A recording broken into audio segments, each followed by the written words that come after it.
ಓಂ ಶಾಂತಿ 3/3/2025 ಮಧುರ ಮಕ್ಕಳೇ, ಈ ಬೇಹದ್ದಿನ ನಾಟಕವನ್ನು ಸದಾ ಸ್ಮೃತಿಯಲ್ಲಿಟ್ಟುಕೊಳ್ಳಿ.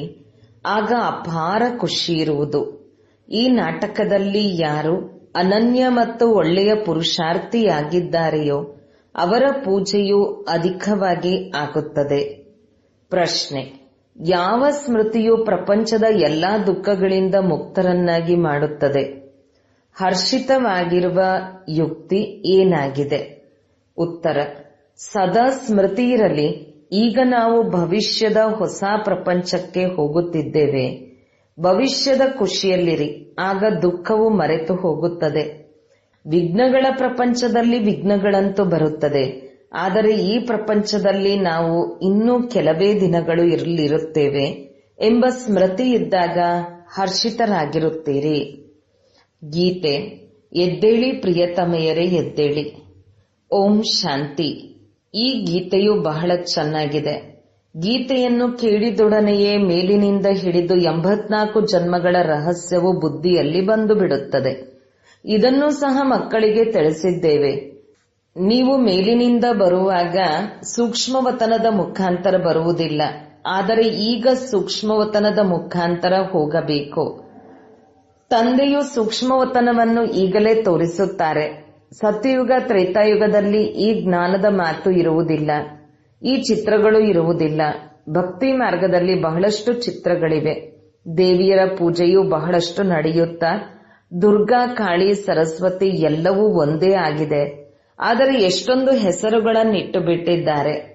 ಯಾರು ಒಳ್ಳೆಯ ಪುರುಷಾರ್ಥ ಮಾಡುವರೋ, ಅನನ್ಯರಾಗಿರುವರೋ ಅವರ ಪೂಜೆಯು ಹೆಚ್ಚಿನದಾಗಿ ಆಗುವುದು. ನೀವು ತಿಳಿದುಕೊಂಡಿದ್ದೀರಿ, ನಾವೇ ಪೂಜ್ಯರಿಂದ ಪೂಜಾರಿಗಳಾಗುತ್ತೇವೆ. ತಂದೆಯ ಮತ್ತು ನಮ್ಮ ಪೂಜೆಯನ್ನು ಮಾಡಿಕೊಳ್ಳುತ್ತೇವೆ. ಇವರು ಬ್ರಹ್ಮರವರು ಸಹ ನಾರಾಯಣನ ಪೂಜೆ ಮಾಡುತ್ತಿದ್ದರಲ್ಲವೇ?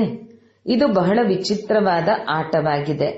ಹೇಗೆ ನಾಟಕವನ್ನು ನೋಡಿದಾಗ ಖುಷಿಯಾಗುತ್ತದೆಯೋ ಹಾಗೆಯೇ ಇದು ಸಹ ಬೇಹದ್ದಿನ ನಾಟಕವಾಗಿದೆ.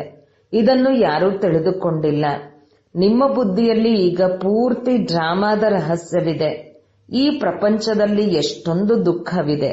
ನಿಮಗೆ ತಿಳಿದಿದೆ, ಇನ್ನು ಸ್ವಲ್ಪ ಸಮಯವೂ ಮಾತ್ರ ಇದೆ. ನಾವು ಹೊಸ ಪ್ರಪಂಚಕ್ಕೆ ಹೋಗುತ್ತಿದ್ದೇವೆ. ಭವಿಷ್ಯದ ಖುಷಿ ಇದ್ದಾಗ ಅದು ಈ ದುಃಖವನ್ನು ಸಹ ಮರೆಸಿಬಿಡುತ್ತದೆ. ಬಾಬಾ ಬಹಳ ವಿಘ್ನಗಳು ಬರುತ್ತವೆ, ನಷ್ಟ ಉಂಟಾಗುತ್ತಿದೆ ಎಂದು ಕರೆಯುತ್ತಾರೆ. ಅದಕ್ಕೆ ತಂದೆಯು ತಿಳಿಸುತ್ತಾರೆ, ಏನೇ ವಿಘ್ನಗಳು ಬರಲಿ, ಇಂದು ಲಕ್ಷಾಧಿಪತಿಯಾಗಿದ್ದರೂ ಸಹ ನಾಳೆ ಭಿಕ್ಷಾಧಿಪತಿಯಾಗಿ ಬಿಡಬಹುದು. ಆದರೆ ನೀವಂತೂ ಭವಿಷ್ಯದ ಖುಷಿಯಲ್ಲಿರಲೇಬೇಕಲ್ಲವೇ? ಇದಂತೂ ರಾವಣನ ಆಸುರಿ ಪ್ರಪಂಚವಾಗಿದೆ. ನಡೆಯುತ್ತಾ ನಡೆಯುತ್ತಾ ಯಾವುದಾದರೊಂದು ವಿಘ್ನಗಳು ಬಂದೇ ಬರುತ್ತದೆ. ಈ ಪ್ರಪಂಚದಲ್ಲಿ ಇನ್ನು ಕೆಲವು ದಿನಗಳು ಮಾತ್ರವಿದೆ. ನಂತರ ನಾವು ಅಪಾರ ಸುಖಕ್ಕೆ ಹೋಗುತ್ತೇವೆ. ಈ ತಂದೆಯು ಬ್ರಹ್ಮರವರು ಸಹ ಹೇಳುತ್ತಾರಲ್ಲವೇ, ನೆನ್ನೆಯ ದಿನ ಕಪ್ಪಾಗಿದ್ದೆನು, ಹಳ್ಳಿಯ ಬಾಲಕನಾಗಿದ್ದೆನು. ಈಗ ತಂದೆಯು ನನಗೆ ಜ್ಞಾನವನ್ನು ನೀಡಿ ಸುಂದರನನ್ನಾಗಿ ಮಾಡುತ್ತಿದ್ದಾರೆ. ನಿಮಗೂ ಸಹ ತಿಳಿದಿದೆ, ತಂದೆಯು ಬೀಜರೂಪನಾಗಿದ್ದಾರೆ, ಸತ್ಯ ಚೈತನ್ಯನಾಗಿದ್ದಾರೆ. ಅವರಿಗೆ ಪರಮ ಆತ್ಮನೆಂದು ಕರೆಯಲಾಗುತ್ತದೆ. ಅವರು ಅತಿ ಮೇಲೆ ಶ್ರೇಷ್ಠಾತಿ ಶ್ರೇಷ್ಠ ಧಾಮದ ನಿವಾಸಿಯಾಗಿದ್ದಾರೆ. ಅವರು ಪುನರ್ಜನ್ಮದಲ್ಲಿ ಬರುವುದಿಲ್ಲ. ನಾವೆಲ್ಲರೂ ಜನನ ಮರಣದಲ್ಲಿ ಬರುತ್ತೇವೆ, ಅವರು ಬರುವುದಿಲ್ಲ. ಅವರದು ನಿಶ್ಚಿತವಾಗಿದೆ. ಅವರಿಗಂತೂ ಅಂತ್ಯದಲ್ಲಿ ಬಂದು ಎಲ್ಲರ ಸದ್ಗತಿ ಮಾಡಬೇಕು. ನೀವು ಭಕ್ತಿ ಮಾರ್ಗದಲ್ಲಿ ಜನ್ಮ ಜನ್ಮಾಂತರದಿಂದಲೂ ಹಾಡುತ್ತಾ ಬಂದಿದ್ದೀರಿ, ಬಾಬಾ ತಾವು ಬಂದರೆ ನಾವು ತಮಗೆ ಬಲಿಹಾರಿಯಾಗುತ್ತೇವೆ. ನನ್ನವರು ಒಬ್ಬ ತಂದೆಯ ವಿನಃ ಬೇರೆ ಯಾರೂ ಇಲ್ಲ. ನಾವು ತಂದೆಯ ಜೊತೆಯಲ್ಲಿಯೇ ಹೋಗುತ್ತೇವೆ. ಇದು ದುಃಖದ ಪ್ರಪಂಚವಾಗಿದೆ. ಈ ಭಾರತವು ಎಷ್ಟು ಬಡ ದೇಶವಾಗಿದೆ. ತಂದೆಯು ತಿಳಿಸುತ್ತಾರೆ, ನಾನು ಭಾರತವನ್ನೇ ಸಾಹುಕಾರವನ್ನಾಗಿ ಮಾಡುತ್ತೇನೆ, ಮತ್ತೆ ರಾವಣನು ನರಕವನ್ನಾಗಿ ಮಾಡುತ್ತಾನೆ. ಈಗ ನೀವು ಮಕ್ಕಳು ತಂದೆಯ ಸಮ್ಮುಖದಲ್ಲಿ ಕುಳಿತಿದ್ದೀರಿ. ಗೃಹಸ್ಥ ವ್ಯವಹಾರದಲ್ಲಿಯೂ ಇರಬೇಕಾಗಿದೆ. ಎಲ್ಲರೂ ಇಲ್ಲಿ ಕುಳಿತು ಬಿಡುವಂತಿಲ್ಲ. ಗೃಹಸ್ಥ ವ್ಯವಹಾರದಲ್ಲಿಯೇ ಇರಿ. ಬಲೆ ಬಣ್ಣದ ವಸ್ತ್ರಗಳನ್ನು ಧರಿಸಿ ಅದನ್ನು ಬಿಟ್ಟು ಶ್ವೇತ ವಸ್ತ್ರಗಳನ್ನೇ ಧರಿಸಿ ಎಂದು ನಿಮಗೆ ಯಾರು ಹೇಳುತ್ತಾರೆ? ತಂದೆಯು ಎಂದೂ ಯಾರಿಗೂ ಈ ರೀತಿ ಹೇಳಿಲ್ಲ. ಯಾವಾಗ ನಿಮಗೆ ಇದು ಇಷ್ಟವಾಗುವುದಿಲ್ಲವೋ ಆಗ ಶ್ವೇತ ವಸ್ತ್ರಗಳನ್ನು ಧರಿಸಿ. ಬಲೆ ಇಲ್ಲಿ ನೀವು ಶ್ವೇತ ವಸ್ತ್ರಗಳನ್ನು ಧರಿಸುತ್ತೀರಿ, ಆದರೆ ಬಣ್ಣದ ವಸ್ತ್ರಗಳನ್ನು ಧರಿಸುವವರು ಸಹ ಆ ಉಡುಪಿನಲ್ಲಿಯೂ ಅನೇಕರ ಕಲ್ಯಾಣ ಮಾಡಬಲ್ಲಿರಿ. ಮಾತೆಯರು ತಮ್ಮ ಪತಿಗೂ ಸಹ ತಿಳಿಸಬಹುದು, ಭಗವಾನು ವಾಚ್ಯವಾಗಿದೆ, ಪವಿತ್ರರಾಗಬೇಕು. ದೇವತೆಗಳು ಪವಿತ್ರರಾಗಿದ್ದಾರೆ, ಆದ್ದರಿಂದಲೇ ಅವರಿಗೆ ತಲೆಬಾಗುತ್ತೇವೆ. ಪವಿತ್ರರಾಗುವುದಂತೂ ಒಳ್ಳೆಯದೇ ಅಲ್ಲವೇ? ಈಗ ನೀವು ತಿಳಿದುಕೊಂಡಿದ್ದೀರಿ, ಇದು ಸೃಷ್ಟಿಯ ಅಂತ್ಯವಾಗಿದೆ. ಹೆಚ್ಚಿನ ಹಣವನ್ನಿಟ್ಟುಕೊಂಡು ಏನು ಮಾಡುತ್ತೀರಿ? ಇತ್ತೀಚೆಗಂತೂ ಎಷ್ಟೊಂದು ಕಳ್ಳತನಗಳಾಗುತ್ತವೆ. ಲಂಚಕೋರತನವು ಎಷ್ಟೊಂದಿದೆ. ಕೆಲವರದು ಮಣ್ಣು ಪಾಲಾಯಿತು, ಕೆಲವರದು ಯಾರು ಮಾಲೀಕನ ಹೆಸರಿನಲ್ಲಿ ಖರ್ಚು ಮಾಡಿದರೋ ಅವರದು ಸಫಲವಾಯಿತು ಎಂದು ಗಾಯನವು ಈ ಸಮಯದ್ದಾಗಿದೆ. ಆ ಮಾಲೀಕನು ಈಗ ಸನ್ಮುಖದಲ್ಲಿದ್ದಾರೆ. ಬುದ್ಧಿವಂತ ಮಕ್ಕಳು ತಮ್ಮದೆಲ್ಲವನ್ನು ಮಾಲೀಕನ ಹೆಸರಲ್ಲಿ ಸಫಲ ಮಾಡುತ್ತಾರೆ. ಮನುಷ್ಯರೆಲ್ಲರೂ ಪತಿತರು ಪತಿತರಿಗೆ ದಾನ ಮಾಡುತ್ತಾರೆ. ಇಲ್ಲಂತೂ ಪುಣ್ಯಾತ್ಮರಿಂದ ದಾನವನ್ನು ತೆಗೆದುಕೊಳ್ಳಬೇಕು. ಬ್ರಾಹ್ಮಣರ ವಿನಃ ಮತ್ಯಾರೊಂದಿಗೂ ಸಂಬಂಧವಿಲ್ಲ. ನೀವು ಪುಣ್ಯಾತ್ಮರಾಗಿದ್ದೀರಿ. ನೀವು ಪುಣ್ಯದ ಕಾರ್ಯವನ್ನೇ ಮಾಡುತ್ತೀರಿ. ಈ ಮನೆಯನ್ನು ಕಟ್ಟಿಸಿದರೂ ಸಹ ಅದರಲ್ಲಿ ನೀವೇ ಇರುತ್ತೀರಿ. ಯಾವುದೇ ಪಾಪದ ಮಾತಿಲ್ಲ. ಏನೆಲ್ಲ ಹಣವಿದೆಯೋ ಅದನ್ನು ಭಾರತವನ್ನು ಸ್ವರ್ಗವನ್ನಾಗಿ ಮಾಡಲು ಖರ್ಚು ಮಾಡುತ್ತಿರುತ್ತೀರಿ.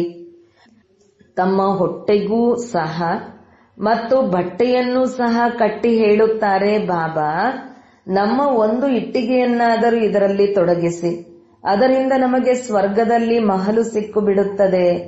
ಎಷ್ಟು ಬುದ್ಧಿವಂತ ಮಕ್ಕಳಿದ್ದಾರೆ. ಕಲ್ಲುಗಳಿಗೆ ಬದಲಾಗಿ ಅಲ್ಲಿ ಚಿನ್ನವೂ ಸಿಗುತ್ತದೆ.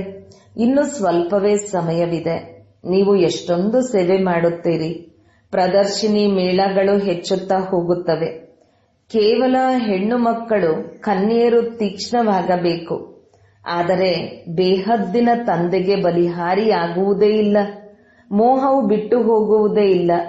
ನಾನು ನಿಮ್ಮನ್ನು ಸ್ವರ್ಗದಲ್ಲಿ ಕಳಿಸಿದ್ದೆನು, ಈಗ ಮತ್ತೆ ನಿಮ್ಮನ್ನು ಸ್ವರ್ಗಕ್ಕಾಗಿ ತಯಾರು ಮಾಡುತ್ತಿದ್ದೇನೆ.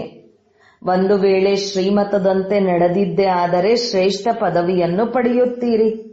ಈ ಮಾತುಗಳನ್ನು ಮತ್ಯಾರೂ ತಿಳಿಸಲು ಸಾಧ್ಯವಿಲ್ಲ. ಮೂಲವತನ, ಸೂಕ್ಷ್ಮವತನ ಮತ್ತು ಸ್ಥೂಲವತನ, ಇಡೀ ಸೃಷ್ಟಿ ಚಕ್ರವೇ ನಿಮ್ಮ ಬುದ್ಧಿಯಲ್ಲಿದೆ. ತಂದೆಯು ತಿಳಿಸುತ್ತಾರೆ, ಮಕ್ಕಳೇ ಸ್ವದರ್ಶನ ಚಕ್ರಧಾರಿಗಳಾಗಿ ಅನ್ಯರಿಗೂ ತಿಳಿಸುತ್ತಾ ಇರಿ. ಈ ವ್ಯವಹಾರವನ್ನು ನೋಡಿ ಹೇಗಿದೆ. ತಾವೇ ಧನವಂತರು, ಸ್ವರ್ಗದ ಮಾಲೀಕರಾಗಬೇಕು. ಅನ್ಯರನ್ನು ಮಾಡಬೇಕು. ಯಾರಿಗೆ ಹೇಗೆ ಮಾರ್ಗವನ್ನು ತಿಳಿಸುವುದು ಎಂಬುದೇ ಬುದ್ಧಿಯಲ್ಲಿರಬೇಕು. ನಾಟಕದ ಅನುಸಾರ ಏನು ಕಳೆದು ಹೋಯಿತೋ ಅದು ಡ್ರಾಮಾ. ಕ್ಷಣ ಪ್ರತಿ ಕ್ಷಣ ಏನಾಗುವುದೋ ಅದನ್ನು ನಾವು ಸಾಕ್ಷಿಯಾಗಿ ನೋಡುತ್ತೇವೆ. ಮಕ್ಕಳಿಗೆ ತಂದೆಯ ದಿವ್ಯ ದೃಷ್ಟಿಯಿಂದ ಸಾಕ್ಷಾತ್ಕಾರವನ್ನು ಮಾಡಿಸುತ್ತಾರೆ. ಮುಂದೆ ಹೋದಂತೆ ನೀವು ಬಹಳಷ್ಟು ಸಾಕ್ಷಾತ್ಕಾರಗಳನ್ನು ನೋಡುತ್ತೀರಿ. ಮನುಷ್ಯರು ದುಃಖದಲ್ಲಿ ಅಯ್ಯೋ ಅಯ್ಯೋ ಎನ್ನುತ್ತಿರುತ್ತಾರೆ, ಆದರೆ ನೀವು ಖುಷಿಯಲ್ಲಿ ಚಪ್ಪಾಳೆ ತಟ್ಟುತ್ತಿರುತ್ತೀರಿ. ನಾವು ಮನುಷ್ಯರಿಂದ ದೇವತೆಗಳಾಗುತ್ತೇವೆಂದರೆ ಅವಶ್ಯಕವಾಗಿ ಹೊಸ ಪ್ರಪಂಚವು ಬೇಕಲ್ಲವೇ? ಅದಕ್ಕಾಗಿಯೇ ಈ ವಿನಾಶವು ನಿಂತಿದೆ. ಇದು ಒಳ್ಳೆಯದೇ ಅಲ್ಲವೇ? ಪರಸ್ಪರ ಹೊಡೆದಾಡಬಾರದು. ಶಾಂತಿಯು ಸ್ಥಾಪನೆಯಾದರೆ ಸಾಕು ಎಂದು ಮನುಷ್ಯರು ತಿಳಿಯುತ್ತಾರೆ. ಆದರೆ ಇದಂತೂ ನಾಟಕದಲ್ಲಿ ನಿಗದಿಯಾಗಿದೆ. 2 ಕೋತಿಗಳು ಪರಸ್ಪರ ಕಾದಾಡಿದವು. ಬೆಣ್ಣೆಯನ್ನು ನಡುವೆ 3ನೆಯವರಿಗೆ ಸಿಕ್ಕಿತು ಅಂದಾಗ ತಂದೆಯು ತಿಳಿಸುತ್ತಾರೆ, ಮಕ್ಕಳೇ, ನನ್ನನ್ನು ನೆನಪು ಮಾಡಿ ಮತ್ತು ಎಲ್ಲರಿಗೂ ಮಾರ್ಗವನ್ನು ತಿಳಿಸಿ. ಸಾಧಾರಣವಾಗಿಯೇ ಇರಬೇಕು. ತಿನ್ನುವುದು ಸಾಧಾರಣವಾಗಿರಬೇಕು. ಕೆಲವೊಮ್ಮೆ ಖಾತರಿಯನ್ನು ಮಾಡಬೇಕಾಗುತ್ತದೆ. ಯಾವ ಭಂಡಾರದಿಂದ ತಿಂದರೋ ಹೇಳುತ್ತಾರೆ ಬಾಬಾ, ಈ ಭಂಡಾರವು ತಮ್ಮದೆಂದು ಹೇಳುತ್ತಾರೆ. ಅದಕ್ಕೆ ತಂದೆಯು ಹೇಳುತ್ತಾರೆ, ನಿಮಿತ್ತರಾಗಿ ಸಂಪಾಲನೆ ಮಾಡಿ. ಬಾಬಾ ಇದೆಲ್ಲವನ್ನು ತಾವೇ ನೀಡಿದ್ದೀರಿ. ಭಕ್ತಿ ಮಾರ್ಗದಲ್ಲಿ ಕೇವಲ ಹೆಸರಿಗೆ ಮಾತ್ರ ಹೇಳುತ್ತಿದ್ದೀರಿ. ಈಗ ನಾನು ನಿಮಗೆ ತಿಳಿಸುತ್ತೇನೆ, ಟ್ರಸ್ಟಿಯಾಗಿ. ಈಗ ನಾನು ಸಮ್ಮುಖದಲ್ಲಿದ್ದೇನೆ. ನಾನೂ ಸಹ ಟ್ರಸ್ಟಿಯಾಗಿ ನಿಮ್ಮನ್ನು ಟ್ರಸ್ಟಿಯನ್ನಾಗಿ ಮಾಡುತ್ತೇನೆ. ಏನೇ ಮಾಡಿದರೂ ಸಹ ಕೇಳಿ ಮಾಡಿ. ತಂದೆಯು ಪ್ರತಿಯೊಂದು ಮಾತಿನಲ್ಲಿ ಸಲಹೆ ನೀಡುತ್ತಿರುತ್ತಾರೆ. ಬಾಬಾ, ಮನೆಯನ್ನು ಕಟ್ಟಿಸುವುದೋ ಅಥವಾ ಇದನ್ನು ಮಾಡುವುದೇ ಎಂದು ಕೇಳಿದಾಗ ತಂದೆಯು ತಿಳಿಸುತ್ತಾರೆ, ಬಲೆ ಮಾಡಿ, ಆದರೆ ಪಾಪಾತ್ಮರಿಗೆ ಕೊಡಬಾರದು. ಒಂದು ವೇಳೆ ಮಗಳು ಜ್ಞಾನದಲ್ಲಿ ನಡೆಯುವುದಿಲ್ಲ, ವಿವಾಹ ಮಾಡಿಕೊಳ್ಳಲು ಇಚ್ಛಿಸುತ್ತಾಳೆಂದರೆ ಏನು ಮಾಡಲು ಸಾಧ್ಯ? ನೀನೇಕೆ ಅಪವಿತ್ರಳಾಗುತ್ತೀಯಾ ಎಂದು ತಂದೆಯು ತಿಳಿಸುತ್ತಾರೆ. ಆದರೆ ಅವರ ಅದೃಷ್ಟದಲ್ಲಿಲ್ಲವೆಂದರೆ ಪತಿತರೇ ಆಗಿಬಿಡುತ್ತಾರೆ. ಇಂತಹ ಅನೇಕ ಪ್ರಕಾರದ ಘಟನೆಗಳು ಆಗುತ್ತಿರುತ್ತದೆ. ಪವಿತ್ರರಾಗಿದ್ದರೂ ಸಹ ಮಾಯೆಯ ಪೆಟ್ಟು ಬೀಳುತ್ತದೆ, ಹಾಳಾಗಿ ಬಿಡುತ್ತಾರೆ. ಮಾಯೆಯು ಬಹಳ ಪ್ರಬಲವಾಗಿದೆ. ಎಂತಹವರು ಸಹ ಕಾಮವಿಕಾರಕ್ಕೆ ವಶರಾಗಿ ಬಿಡುತ್ತಾರೆ. ಇದಕ್ಕೆ ನಾಟಕದ ಪೂರ್ವ ನಿಶ್ಚಿತವೆಂದು ಹೇಳಲಾಗುತ್ತದೆ.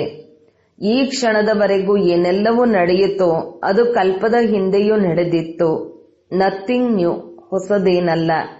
ಒಳ್ಳೆಯ ಕೆಲಸ ಮಾಡುವುದರಲ್ಲಿ ವಿಘ್ನಗಳನ್ನು ಹಾಕುತ್ತಾರೆ. ಇದು ಹೊಸ ಮಾತಲ್ಲ. ನಾವಂತೂ ತನು ಮನ ಧನದಿಂದ ಭಾರತವನ್ನು ಅವಶ್ಯಕವಾಗಿ ಸ್ವರ್ಗವನ್ನಾಗಿ ಮಾಡಲೇಬೇಕಾಗಿದೆ. ಎಲ್ಲವನ್ನೂ ತಂದೆಗೆ ಸ್ವಾಹ ಮಾಡುತ್ತೇವೆ. ನೀವು ಮಕ್ಕಳು ತಿಳಿದುಕೊಂಡಿದ್ದೀರಿ, ನಾವು ಶ್ರೀಮತದಂತೆ ಈ ಭಾರತದ ಆತ್ಮೀಯ ಸೇವೆ ಮಾಡುತ್ತಿದ್ದೇವೆ. ನಾವು ನಮ್ಮ ರಾಜ್ಯವನ್ನು ಪುನಃ ಸ್ಥಾಪನೆ ಮಾಡುತ್ತಿದ್ದೇವೆಂದು ನಿಮ್ಮ ಬುದ್ಧಿಯಲ್ಲಿದೆ. ತಂದೆಯು ತಿಳಿಸುತ್ತಾರೆ, ಈ ಆತ್ಮೀಯ ಆಸ್ಪತ್ರೆ ಹಾಗೂ ವಿಶ್ವವಿದ್ಯಾಲಯವನ್ನು 3 ಹೆಜ್ಜೆಗಳಷ್ಟು ಪೃಥ್ವಿಯಲ್ಲಿ ತೆರೆಯಿರಿ. ಇದರಿಂದ ಮನುಷ್ಯರು ಸದಾ ಆರೋಗ್ಯವಂತರು, ಐಶ್ವರ್ಯವಂತರಾಗಲಿ. ಆದರೆ 3 ಹೆಜ್ಜೆಗಳಷ್ಟು ಭೂಮಿಯನ್ನೂ ಸಹ ಯಾರು ಕೊಡುವುದಿಲ್ಲ. ಈ ಬ್ರಹ್ಮಕುಮಾರ ಕುಮಾರಿಯರು ಜಾದು ಮಾಡುತ್ತಾರೆ, ಸಹೋದರ ಸಹೋದರಿಯನ್ನಾಗಿ ಮಾಡುತ್ತಾರೆಂದು ಹೇಳುತ್ತಾರೆ. ನಿಮಗಾಗಿ ನಾಟಕದಲ್ಲಿ ಬಹಳ ಒಳ್ಳೆಯ ಯುಕ್ತಿಗಳನ್ನಿಡಲಾಗಿದೆ. ಸಹೋದರ ಸಹೋದರಿಯರು ಎಂದೂ ಕುದೃಷ್ಟಿಯನ್ನಿಡಲು ಸಾಧ್ಯವಿಲ್ಲ. ಈಗಿನ ಸಮಯದಲ್ಲಂತೂ ಪ್ರಪಂಚದಲ್ಲಿ ಎಷ್ಟೊಂದು ಕೊಳಕಿದೆ, ಅದರ ಮಾತನ್ನೇ ಕೇಳಬೇಡಿ. ಅಂದಾಗ ಹೇಗೆ ತಂದೆಗೆ ದಯೆ ಬರುತ್ತದೆಯೋ ಹಾಗೆ ನೀವು ಮಕ್ಕಳಿಗೂ ದಯೆ ಬರಬೇಕು. ಹೇಗೆ ತಂದೆಯು ನರಕವನ್ನು ಸ್ವರ್ಗವನ್ನಾಗಿ ಮಾಡುತ್ತಾರೆಯೋ ಹಾಗೆಯೇ ನೀವು ದಯಾಹೃದಯಿ ಮಕ್ಕಳು ತಂದೆಗೆ ಸಹಯೋಗಿಗಳಾಗಬೇಕು. ಹಣವಿದ್ದರೆ ಆಸ್ಪತ್ರೆ ಹಾಗೂ ವಿಶ್ವವಿದ್ಯಾಲಯವನ್ನು ತೆರೆಯುತ್ತಾ ಹೋಗಿ. ಇದರಲ್ಲಿ ಹೆಚ್ಚಿನ ಖರ್ಚಿನ ಮಾತಿಲ್ಲ. ಕೇವಲ ಚಿತ್ರಗಳನ್ನು ಇಡಿ. ಯಾರು ಕಲ್ಪದ ಹಿಂದೆ ಜ್ಞಾನವನ್ನು ಪಡೆದಿದ್ದರೋ ಅವರ ಬುದ್ಧಿಯ ಬೀಗವು ತೆರೆಯುತ್ತಾ ಹೋಗುವುದು. ಅವರು ಬರುತ್ತಿರುತ್ತಾರೆ. ಎಷ್ಟೊಂದು ಮಂದಿ ಮಕ್ಕಳು ದೂರ ದೂರದಿಂದ ಓದುವುದಕ್ಕಾಗಿ ಬರುತ್ತಾರೆ. ತಂದೆಯು ಇಂಥವರನ್ನು ನೋಡಿದ್ದಾರೆ. ರಾತ್ರಿಯಲ್ಲಿ ಒಂದು ಹಳ್ಳಿಯಿಂದ ಬರುತ್ತಾರೆ. ಮುಂಜಾನೆ ಸೇವಾ ಕೇಂದ್ರದಲ್ಲಿ ಬಂದು ಜೋಳಿಗೆಯನ್ನು ತುಂಬಿಸಿಕೊಂಡು ಹೋಗುತ್ತಾರೆ. ಜೋಳಿಗೆಯು ಸೋರಿ ಹೋಗುವಂತಿರಬಾರದು. ಅಂತಹವರೇನು ಪದವಿಯನ್ನು ಪಡೆಯುತ್ತಾರೆ? ನೀವು ಮಕ್ಕಳಂತೂ ಬಹಳ ಖುಷಿಯಲ್ಲಿರಬೇಕು. ಬೇಹದ್ದಿನ ತಂದೆಯು ನಮಗೆ ಬೇಹದ್ದಿನ ಆಸ್ತಿಯನ್ನು ಕೊಡಲು ಓದಿಸುತ್ತಾರೆ. ಎಷ್ಟು ಸಹಜವಾದ ಜ್ಞಾನವಾಗಿದೆ. ತಂದೆಯು ತಿಳಿಸುತ್ತಾರೆ, ಯಾರು ಸಂಪೂರ್ಣ ಕಲ್ಲು ಬುದ್ಧಿಯವರಾಗಿದ್ದಾರೆಯೋ ಅವರನ್ನು ಪಾರಸ ಬುದ್ಧಿಯವರನ್ನಾಗಿ ಮಾಡಬೇಕು. ತಂದೆಗಂತೂ ಬಹಳ ಖುಷಿ ಇರುತ್ತದೆ. ಇವರು ಗುಪ್ತವಾಗಿದ್ದಾರಲ್ಲವೇ? ಜ್ಞಾನವೂ ಗುಪ್ತವಾಗಿದೆ. ಮಮ್ಮ ಬಾಬಾರವರೇ ಈ ಲಕ್ಷ್ಮೀನಾರಾಯಣರಾಗುತ್ತಾರೆಂದರೆ ನಾವು ಕಡಿಮೆಯಾಗುತ್ತೇವೆಯೇ? ನಾವು ಸಹ ಸೇವೆ ಮಾಡುತ್ತೇವೆಂಬ ನಶೆ ಇರಬೇಕೋ? ನಾವು ನಮ್ಮ ರಾಜಧಾನಿಯನ್ನು ಯೋಗ ಬಲದಿಂದ ಸ್ಥಾಪನೆ ಮಾಡುತ್ತಿದ್ದೇವೆ. ಈಗ ನಾವು ಸ್ವರ್ಗದ ಮಾಲೀಕರಾಗುತ್ತಿದ್ದೇವೆ. ಮತ್ತೆ ಅಲ್ಲಿ ಈ ಜ್ಞಾನ ಇರುವುದಿಲ್ಲ. ಈ ಜ್ಞಾನವು ಈ ಸಮಯಕ್ಕಾಗಿ ಇದೆ. ಒಳ್ಳೆಯದು. ಮಧುರಾತಿ ಮಧುರ ಅಗಲಿ ಹೋಗಿ ಮರಳಿ ಸಿಕ್ಕಿರುವಂತಹ ಮಕ್ಕಳಿಗೆ ಪ್ರೀತಿಯ ಮಾತಾಪಿತಾ ಬಾಪ್ ದಾದರವರ ನೆನಪು, ಪ್ರೀತಿ ಹಾಗೂ ನಮಸ್ತೆ. ಆತ್ಮೀಯ ಮಕ್ಕಳಿಗೆ ಆತ್ಮೀಯ ತಂದೆಯ ನಮಸ್ತೆ. ಧಾರಣೆಗಾಗಿ ಮುಖ್ಯ ಸಾರ. ಬುದ್ಧಿವಂತರಾಗಿ ತಮ್ಮ ಸರ್ವಸ್ವವನ್ನು ಮಾಲೀಕನ ಹೆಸರಿನಲ್ಲಿ ಸಫಲ ಮಾಡಿಕೊಳ್ಳಬೇಕು. ಪತಿತರಿಗೆ ದಾನ ಮಾಡಬಾರದು. ಬ್ರಾಹ್ಮಣರ ವಿನಃ ಮತ್ಯಾರೊಂದಿಗೂ ಸಂಬಂಧವನ್ನಿಟ್ಟುಕೊಳ್ಳಬಾರದು. 2. ಬುದ್ಧಿರೂಪಿ ಜೋಳಿಗೆಯಲ್ಲಿ ಜ್ಞಾನವು ಸೋರಿ ಹೋಗುವಂತಹ ಯಾವುದೇ ರಂಧ್ರವಿರಬಾರದು. ಬೇಹದ್ದಿನ ತಂದೆಯು ಬೇಹದ್ದಿನ ಆಸ್ತಿಯನ್ನು ಕೊಡುವುದಕ್ಕಾಗಿ ಓದಿಸುತ್ತಿದ್ದಾರೆ. ಈ ಗುಪ್ತ ಖುಷಿಯಲ್ಲಿರಬೇಕೋ ತಂದೆಯ ಸಮಾನ ದಯಾಹೃದಯಿಯಾಗಬೇಕಾಗಿದೆ. ವರದಾನ: ಸಂಪನ್ನತೆಯ ಮೂಲಕ ಸಂತುಷ್ಟತೆಯ ಅನುಭವ ಮಾಡುವಂತಹ ಸದಾ ಹರ್ಷಿತ ವಿಜಯೀ ಭವ. ಯಾರು ಸರ್ವ ಖಜಾನೆಗಳಿಂದ ಸಂಪನ್ನರಾಗಿರುತ್ತಾರೆ ಅವರೇ ಸದಾ ಸಂತುಷ್ಟರಾಗಿರುತ್ತಾರೆ. ಸಂತುಷ್ಟತೆ ಅರ್ಥಾತ್ ಸಂಪನ್ನತೆ. ಹೇಗೆ ತಂದೆ ಸಂಪನ್ನರಾಗಿದ್ದಾರೆ, ಆದ್ದರಿಂದ ಮಹಿಮೆಯಲ್ಲಿ ಸಾಗರ ಎನ್ನುವ ಶಬ್ದ ಹೇಳುತ್ತಾರೆ. ಹಾಗೆ ನೀವು ಮಕ್ಕಳು ಸಹ ಮಾಸ್ಟರ್ ಸಾಗರ್ ಅರ್ಥಾತ್ ಸಂಪನ್ನರಾದಾಗ ಸದಾ ಖುಷಿಯಲ್ಲಿ ನಾಟ್ಯವಾಡುತ್ತಿರುವಿರಿ. ಒಳಗೆ ಖುಷಿಯ ವಿನಃ ಬೇರೆ ಏನೂ ಬರಲು ಸಾಧ್ಯವಿಲ್ಲ. ಸ್ವಯಂ ಸಂಪನ್ನರಾಗಿರುವ ಕಾರಣ ಯಾರಿಂದಲೂ ಬೇಸರ ಆಗುವುದಿಲ್ಲ. ಯಾವುದೇ ಪ್ರಕಾರದ ತಳಮಳ ಅಥವಾ ವಿಘ್ನ ಒಂದು ಆಟವೆಂಬ ಅನುಭವವಾಗುವುದು. ಸಮಸ್ಯೆ ಮನರಂಜನೆಯ ಸಾಧನವಾಗಿ ಬಿಡುತ್ತದೆ. ನಿಶ್ಚಯಬುದ್ಧಿಯಾಗಿರುವ ಕಾರಣ ಸದಾ ಹರ್ಷಿತ ಮತ್ತು ವಿಜಯಿಯಾಗುವಿರಿ. ಸ್ಲೋಗನ್: ನಾಜೂಕಾದ ಪರಿಸ್ಥಿತಿಗಳಿಂದ ಗಾಬರಿಯಾಗಬೇಡಿ. ಅವುಗಳಿಂದ ಪಾಠ ಕಲಿತು ಸ್ವಯಂ ನಿಮ್ಮನ್ನು ಪರಿಪಕ್ವ ಮಾಡಿಕೊಳ್ಳಿ. ಮಾತೇಶ್ವರಿಜಿಯವರ ಅಮೂಲ್ಯ ಮಹಾವಾಕ್ಯ: ಪರಮಾತ್ಮ ಗುರು, ಟೀಚರ್, ತಂದೆಯ ರೂಪದಲ್ಲಿ ಭಿನ್ನ ಭಿನ್ನ ಸಂಬಂಧಿಗಳ ಆಸ್ತಿ ಕೊಡುತ್ತಾರೆ. ನೋಡಿ, ಪರಮಾತ್ಮ 3 ರೂಪ ಧಾರಣೆ ಮಾಡಿ ಆಸ್ತಿಯನ್ನು ಕೊಡುತ್ತಾರೆ. ಅವರು ನಮ್ಮ ತಂದೆಯೂ ಆಗಿದ್ದಾರೆ, ಟೀಚರ್ ಸಹ ಆಗಿದ್ದಾರೆ ಹಾಗೂ ಗುರುವೂ ಸಹ ಆಗಿದ್ದಾರೆ. ಈಗ ತಂದೆಯ ಜೊತೆ ತಂದೆಯ ಸಂಬಂಧವಿದೆ, ಟೀಚರ್ ಜೊತೆ ಟೀಚರ್ನ ಸಂಬಂಧವಿದೆ, ಗುರುವಿನ ಜೊತೆ ಗುರುತನದ ಸಂಬಂಧ ಇದೆ. ಒಂದು ವೇಳೆ ತಂದೆಯ ಜೊತೆ ವಿಚ್ಛೇದನ ಪಡೆದರೆ ಆಸ್ತಿ ಹೇಗೆ ಸಿಗುವುದು? ಯಾವಾಗ ಪಾಸ್ ಆಗಿ ಟೀಚರ್ ಆಗಿರುವ ಮೂಲಕ ಸರ್ಟಿಫಿಕೇಟ್ ಪಡೆಯುವಿರಿ, ಆಗ ಟೀಚರ್ನ ಜೊತೆ ಸಿಗುವುದು. ಒಂದು ವೇಳೆ ತಂದೆಯ ನಂಬಿಕಸ್ಥರು ಆಜ್ಞಾಕಾರಿ ಮಕ್ಕಳಿಗಾಗಿ ಅವರ ಸೂಚನೆಯಂತೆ ನಡೆಯುವುದೇ ಹೋದರೆ ಭವಿಷ್ಯದ ಪ್ರಾರಬ್ಧ ಆಗುವುದಿಲ್ಲ. ನಂತರ ಪೂರ್ಣ ಸದ್ಗತಿಯನ್ನು ಸಹ ಪ್ರಾಪ್ತಿ ಮಾಡಿಕೊಳ್ಳಲು ಸಾಧ್ಯವಿಲ್ಲ. ಆಗ ತಂದೆಯಿಂದಲೂ ಪವಿತ್ರತೆಯ ಆಸ್ತಿ ಪಡೆಯಲಾಗುವುದಿಲ್ಲ. ಪರಮಾತ್ಮನ ಪ್ರತಿಜ್ಞೆಯಾಗಿದೆ, ಒಂದು ವೇಳೆ ನೀವು ತೀವ್ರ ಪುರುಷಾರ್ಥ ಮಾಡಿದ್ದೇ ಆದರೆ ನಿಮಗೆ 100ರಷ್ಟು ಲಾಭ ಕೊಡುತ್ತೇನೆ. ಕೇವಲ ಹೇಳಲಷ್ಟೇ ಅಲ್ಲ, ಅದರ ಜೊತೆ ಸಂಬಂಧವೂ ಸಹ ಅಷ್ಟೇ ಆಳವಾಗಿರಬೇಕು. ಅರ್ಜುನನಿಗೂ ಸಹ ಆಜ್ಞೆ ಮಾಡಲಾಗಿತ್ತು, ಎಲ್ಲರನ್ನೂ ವಧೆ ಮಾಡು, ನಿರಂತರ ನನ್ನನ್ನು ನೆನಪು ಮಾಡು. ಪರಮಾತ್ಮನು ಸಮರ್ಥನಾಗಿದ್ದಾನೆ, ಸರ್ವಶಕ್ತಿಮಾನಾಗಿದ್ದಾನೆ. ಅವರು ತಮ್ಮ ಭರವಸೆಯನ್ನು ಅವಶ್ಯಕವಾಗಿ ನಿಭಾಯಿಸುತ್ತಾರೆ. ಆದರೆ ಮಕ್ಕಳು ಸಹ ತಂದೆಯ ಜೊತೆಗೆ ಗೂಡಿದರೆ ಯಾವಾಗ ಎಲ್ಲರಿಂದ ಬುದ್ಧಿಯೋಗ ಮುರಿದು ಒಬ್ಬ ಪರಮಾತ್ಮನ ಜೊತೆ ಜೋಡಿಸುವಿರಿ, ಆಗಲೇ ಅವರಿಂದ ಸಂಪೂರ್ಣ ಆಸ್ತಿ ಸಿಗುವುದು. ಅವ್ಯಕ್ತ ಸೂಚನೆ: ಸತ್ಯತೆ ಮತ್ತು ಸಭ್ಯತೆ ಎಂಬ ಕಲ್ಚರ್ ಅನ್ನು ತಮ್ಮದಾಗಿಸಿಕೊಳ್ಳಿರಿ. ಆವೇಶದಲ್ಲಿ ಬಂದು ಒಂದು ವೇಳೆ ಯಾವುದೇ ಸತ್ಯವನ್ನು ಸಿದ್ಧ ಮಾಡಲು ಹೋಗುತ್ತೀರಿ ಎಂದರೆ ಅವಶ್ಯವಾಗಿ ಅದರಲ್ಲಿ ಯಾವುದಾದರೂ ಒಂದು ಅಸತ್ಯತೆ ಸಮಾವೇಶವಾಗಿರುತ್ತದೆ. ಕೇವಲ ಮಕ್ಕಳ ಭಾಷೆಯಾಗಿದೆ, ತಾವು ಸಂಪೂರ್ಣವಾಗಿ ಸತ್ಯ ಹೇಳುತ್ತಿದ್ದೇನೆ, 100% ಸತ್ಯ ಹೇಳುತ್ತೇನೆ. ಆದರೆ ಸತ್ಯವನ್ನು ಸಿದ್ಧ ಮಾಡುವ ಅವಶ್ಯಕತೆ ಇರುವುದಿಲ್ಲ. ಸತ್ಯ ಅಂತಹ ಸೂರ್ಯವಾಗಿದೆ, ಅದು ಮರೆಯಾಗಲು ಸಾಧ್ಯವಿಲ್ಲ. ಎಷ್ಟೇ ಗೋಡೆಗಳು ಯಾರೇ ಇರಲಿ, ಆದರೆ ಸತ್ಯತೆಯ ಪ್ರಕಾಶ ಎಂದೂ ಸಹ ಮರೆಯಲಾಗಲು ಸಾಧ್ಯವಿಲ್ಲ. ಸಭ್ಯತೆಯೊಂದಿಗೆ ಮಾತನಾಡಿ, ಸಭ್ಯತೆಯ ಚಲನೆ ಇರಲಿ, ಇದರಿಂದಲೇ ಸಫಲತೆಯಾಗುತ್ತದೆ. ಓಂ ಶಾಂತಿ.